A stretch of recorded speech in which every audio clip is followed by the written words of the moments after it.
வணக்கம் விவசாய சொந்தங்களை. காலங்கள் மாறும்போது காட்சிகள் மாறுகின்றன. காட்சிகள் மாறும்போது நாமும் மாறிக்கொள்கின்றோம். ஒரு மாற்றத்திற்கான களம் நமது விவசாய களஞ்சியம். நமது விவசாய களஞ்சியம் சேனலை சப்ஸ்கிரைப் செய்து கொள்ளுங்கள். அப்போ தான் நம்ம போடக்கூடிய ஒவ்வொரு வீடியோவும் உங்களை வந்தடையும். முழு வீடியோ பதிவையும் பார்த்து பயன்பெறுங்கள் நண்பர்களை. 2 ஆண்டுகளுக்கு முன்னர் நம் பகுதியில் ஒரு திருமண வீட்டில் கொடுக்கப்பட்ட இந்த பலாக்கன்று, நாட்டு பலாக்கண்ணானது நன்கு வளர்ச்சி பெற்று காணப்படுகிறது. இந்த வளர்ச்சியை நீங்கள் கண்கூடாக பார்க்கலாம். நமது பகுதியில் அரிதாக காணப்பட்டாலும் அதன் வளர்ச்சி விகிதம் நன்றாகவே உள்ளது. இன்றைய சூழ்நிலையில் திருமண வீட்டில் டிஜிட்டல் போர்டு, இசை நிகழ்ச்சிகள்லாம்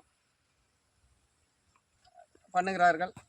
அதற்கு பதிலாக ஒரு மரக்கன்று அல்லது தென்னங்கன்று கொடுத்தார்களானால் நமது பகுதியில் மரங்களும் வளர்ச்சியடையும், மரங்களுடைய எண்ணிக்கை அதிகப்படும், நமக்கு தேவையான மழைகளை கொடுக்கும், மரங்களின் உற்பத்தி அதிகமாக காணப்படும். இன்றைய சூழலில் இன்றைய இளைஞர்கள், விவசாய சொந்தங்கள் தங்கள் வீட்டில் நடக்கும் சுப நிகழ்ச்சியின் போது ஒரு தென்னம்பிள்ளை கொடுக்கலாம் அல்லது பழக்கன்று கொடுக்கலாம். அது விவசாய சொந்தங்களுக்கு பயனுள்ளதாக இருக்கும். நன்றி விவசாய சொந்தங்களே. இந்த வீடியோ பதிவு பிடித்திருந்தால் லைக் பண்ணுங்கள், ஷேர் பண்ணுங்கள், கமெண்ட் பண்ணுங்கள். முழு வீடியோ பதிவையும் பார்த்து பயன்பெறுங்கள். நன்றி விவசாய சொந்தங்களே.